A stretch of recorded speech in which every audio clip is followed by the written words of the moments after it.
What's up everyone, my name is Mistic, welcome to Mistic Rags. Today I'm recommending a video by, trust me bro, the FBI's 10 most wanted list explained.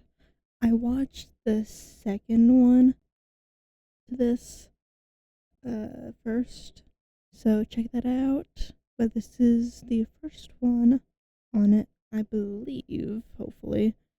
But let's get into it and see what they did.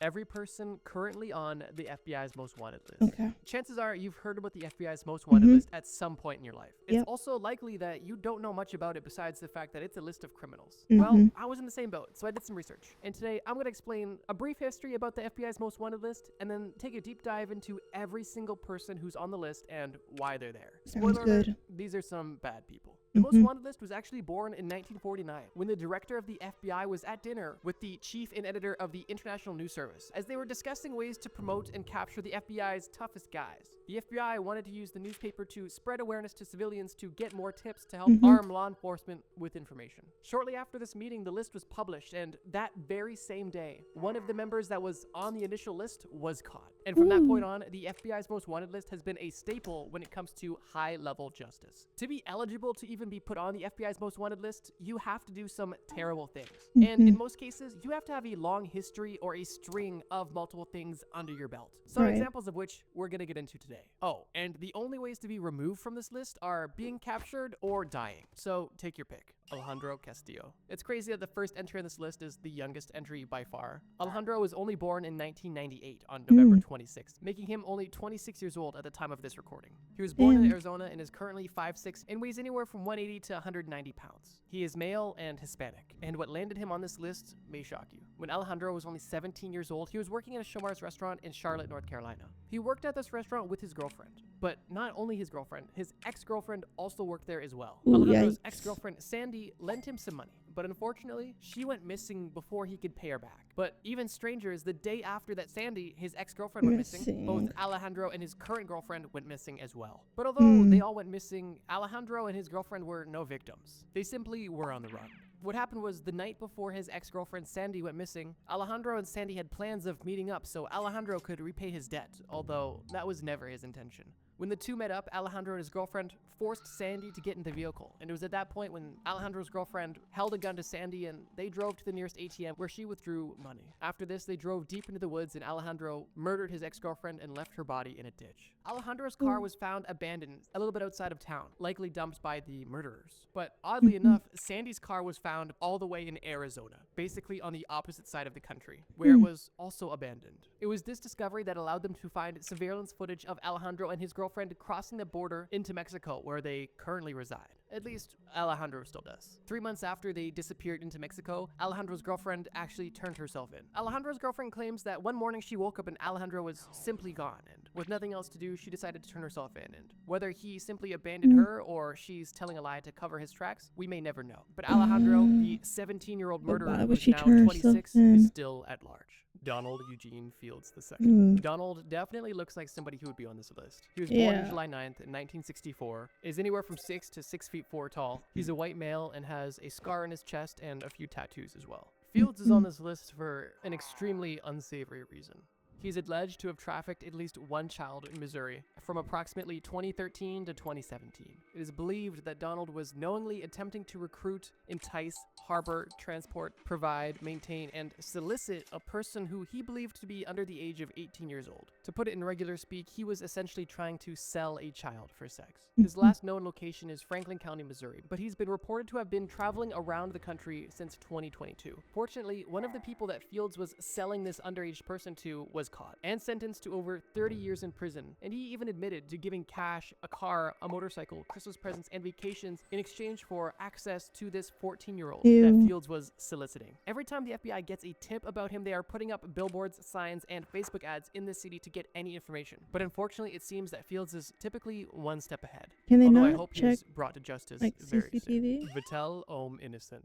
Ironically, Vitel's last name literally translates to innocent man in French, but this man is far from innocent. Vitel is one of the leaders of Haiti's largest and most violent gangs. Besides his affiliation with a gang that has been terrorizing Haiti for years, Vitel is also personally connected to a string of murders and kidnappings. In 2021, Vitel and his gang collaborated with another gang to kidnap 17 Christian missionaries that were currently in Haiti. And if this sounds familiar, you've probably heard of the story before when it was happening because it was pretty high profile. Disturbingly, out of all of these hostages, 5 of them were children, one of them being under 1 year old. But fortunately, they were all safely returned after this surely traumatic experience, after somebody paid an undisclosed amount of money. Initially, these gangs wanted $1 million per person, but who knows what they settled for. After this ransom was paid, Vitel's gang used this money to fund buying weapons, and later that year, the Haitian president was murdered, leaving a massive power vacuum and an opportunity for Vitel's gang to gain massive power in Haiti. In 2023, it's reported that this gang has up to 600 members,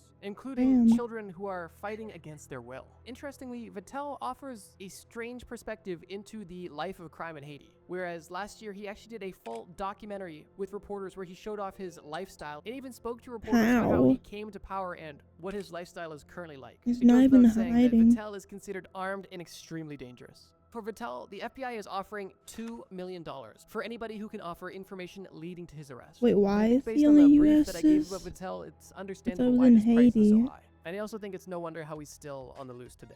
Wilver Villegas Palomino. Wilver is a high-ranking member of the National Liberation Army, or ELN for short, which is a military movement which is active primarily in Colombia and Venezuela. ELN, similar to Craze Barry, the gang owned by Vitel, deals primarily with organized crime, specifically kidnapping, extortion, and even attacking oil infrastructure, basically eco-terrorism. And shortly after, in true Colombian fashion, got involved in the drug trade. Wilver personally is alleged to have killed multiple human rights activists in Colombia, as well as committing narco-terrorism, distribution of drugs, murder, and other similar charges. Wilver and his gang of ELN is heavily attributed to the massive influx of drugs into the southern states in the USA. And for that reason, the FBI is offering up to $5 million for any information that can help bring him to justice. Currently, there is absolutely no information available about where Wilver may reside. Although, if you have any clue, you might be $5 million richer. Ruja Ignatova. Although this person is definitely not a good person, compared to some of the other people on this list, Ruja is going to seem like a petty thief. Ruja is a Bulgarian woman, and she was an entrepreneur, or so she was believed to be. Ruja was the founder of OneCoin Limited, which was a Bulgaria-based company that was marketing and purporting cryptocurrency. I'm sure as soon as it said cryptocurrency, you saw where this was going. Yeah. OneCoin was defrauding billions of dollars from their investors all over the world. I was thinking in order rug to make her pull. scheme as big as it was and go on as long as it was, Ruja was allegedly making false statements and representations to individuals in order to solicit more investments in OneCoin. Basically, more or less of your run-of-the-mill Ponzi scheme, and very similar to what happened recently with FTX, which was another huge cryptocurrency scandal. Throughout the entirety of its scheme, OneCoin is believed to have defrauded over $4 billion out of investors, which is insane. Ruja's company was officially charged with conspiracy to commit wire fraud, conspiracy to commit money laundering, conspiracy to commit securities fraud, and securities fraud. And currently, Ruja is on the run. On October 12, 2017, Ruja was charged in the United States District Court, and today they were offering up to $5 million for any information that leads to her arrest or conviction. Note to self, do not buy into cryptocurrency pyramid schemes. I'm not anti-crypto, but I'm definitely anti-scam, and OneCoin was a huge scam. Arnaldo Jimenez. This man is absolutely vile, as is everybody on this list, but the specific details of this story just made me feel gross. On May 11th, 2012, Arnaldo got married to his wife, and only one day later, on May 12th, Arnaldo is alleged with murdering his wife by stabbing her to death in the back of his Maserati. Why? He's alleged to, at that point, taken her dead body from his vehicle and putting her in the bathtub of her apartment, where he left her and then seemingly vanished. When Arnaldo's wife was not replying to any of her family's calls or texts and didn't pick up her children from school, her family called the police, where they did a wellness check and found her body in her tub, still in her wedding dress. Arnaldo is believed to be somewhere in Mexico, but unfortunately after 12 years and hundreds of tips, nothing has brought the FBI any closer to bringing this man to justice. After the murder, phone records were able to trace Arnaldo across multiple states across the country and even ended with him in Texas, extremely close to the Mexican border. But unfortunately, that's where the records ended, and once he entered Mexico, there has been absolutely no sightings of him. Hopefully, Arnaldo was caught and serves life in prison for the crimes he's committed. But from what we've seen so far on this list, it seems that going to Mexico is a pretty good way to avoid jail time. Omar Alexander Cardenas. Omar's case is short and simple, but no less disturbing, as he is charged with murdering a man in broad daylight, with footage of him walking to and waddling away from the place where he committed this murder. Omar is another young entry on this list, being only 29 years old at the time of recording this video, and even younger when this crime happened. And while his crime is essentially caught on camera, not much is known about him, besides the fact that he's 5'7" and 300 pounds, which is a crazy build. On August 15th, 2019, Omar walked to an open-air shopping center where he stood in front of a barbershop, pulled a pistol out of his pants, and shot at the head of one of the people in the barbershop, who he instantly killed and then seemingly just casually walked away. With how brazen this murder was and the fact that it was in public, in broad daylight, and even caught on camera, to me it's honestly crazy that this man is still walking free today. Being a most wanted criminal has allowed the FBI to get a lot more tips and information about this individual, but unfortunately nothing has been able to help them find him. Likely because, like others on this list, he too fled the country to avoid prosecution.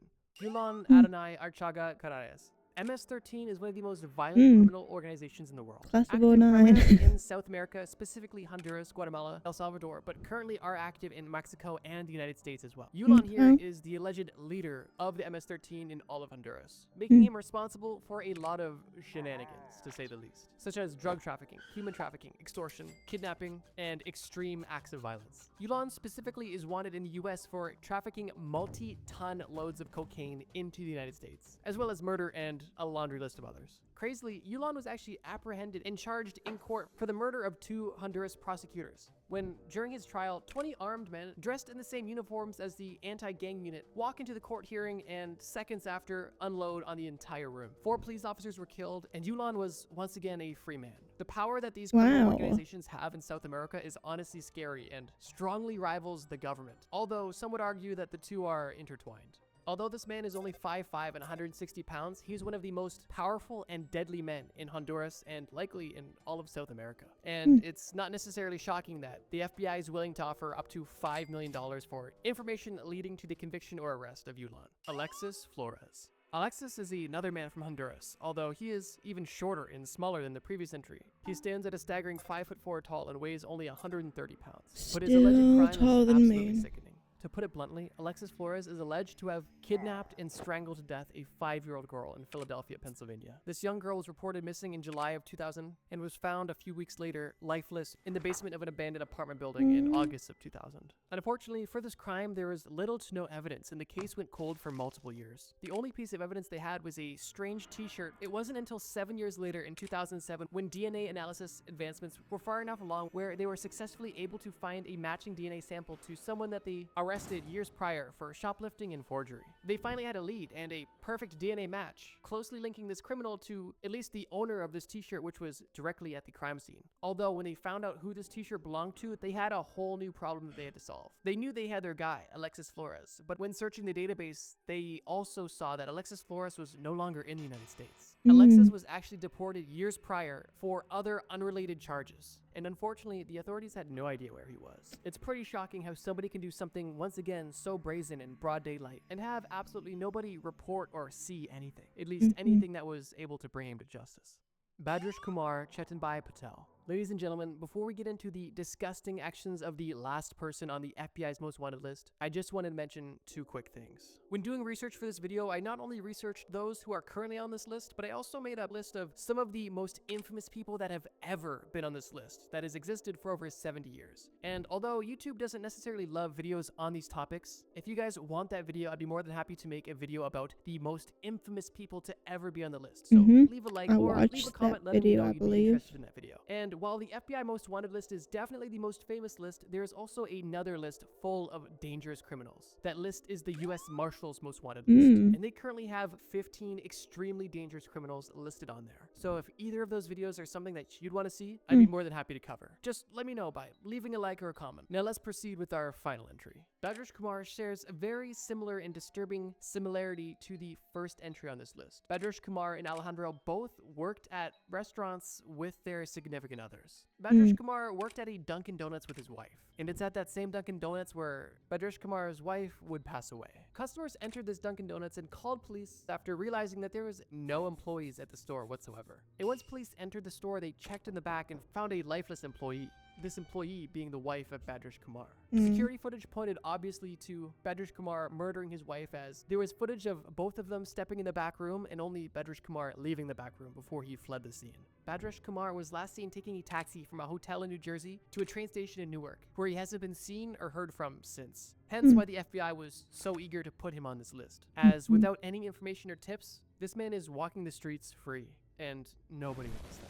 After doing research for this video, I have two pretty crazy takeaways, and I want to know yours as well. To me, it seems so crazy that some people can just get away with such brazen and crazy crimes, and it also seems extremely saddening how simply going to Mexico can be a get-out-of-jail-free card. If you happen to know anything about some of these people, drop a tip at the FBI, and you might just be a little bit richer. Thank you guys so much for watching this video. And if you enjoyed this video, check out this video on screen about how the most infamous... I watched that video, I believe. So if you want to watch more, check out the playlist and like and subscribe. And until next time, bye-bye.